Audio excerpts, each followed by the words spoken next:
Hello, everyone. I'm Rudy Morales. I'm going to be sharing what I got out of Dr. Gay's presentation on culturally responsive teaching.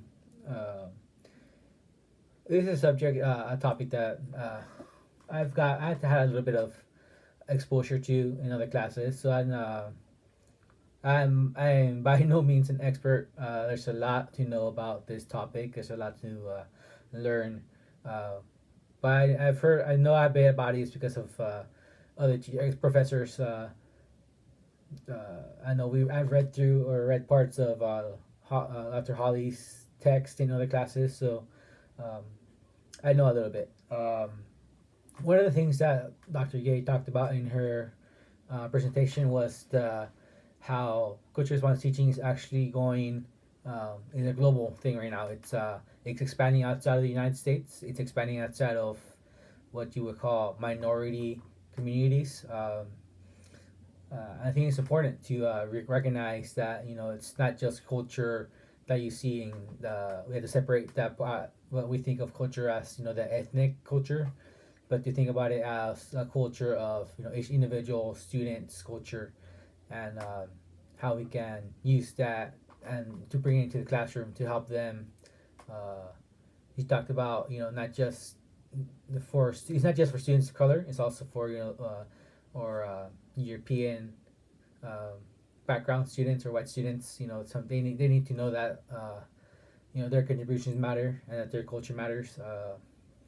I know sometimes a joke within the people of color, like Mexican jokes, say that white people don't have culture and whatever, but um, we have to be aware that we can't say those kind of things around or white students, especially younger students, because they will understand where we're coming from. So that's something that's we have to be aware of. And she talked about a lot about misconceptions of what culturally responsive teaching is. She talked about how people say a lot of times, "Oh, I'm colorblind. I don't see color when I look at my students," and that's a disservice to uh, people of color. People, um, when you say everyone's the same, you ignore their differences. You ignore what makes them unique. So we have to be aware of that. Another thing is that when we practice it, when we start to use this concept for ourselves, that's when we start building genuine relationships. That's when we start to really understand who our students are. That's when we start to understand who we are. I think that's also another important point that she brought up is it teaches you who you are. You have to be aware of who you are, of what your biases are, and how you can just communicate that to your class and communicate that to yourself, so you can uh, be honest with yourself, honest with your students. I think that was important. Uh, see another thing. Another thing that I thought was important was that she said that sometimes people think about it as an easy fix. I know sometimes in education we like to think of things become like a hot topic thing, like oh, just do this and it'll fix everything. And this is one of those things where he talked about more toward the end, where once you start doing it, it's not you have to keep practicing. It's just like teaching. When you first start teaching, you're gonna be great, and the more you do it, the better you're gonna get. So once we start practicing culture responsive teaching, we have to keep at it. We have to understand that it's not a one day, a 1 week, a 1 month thing, but we gotta keep doing it. What's something else I thought was important? I think sometimes she mentioned too that sometimes people say there's too much to deal with it.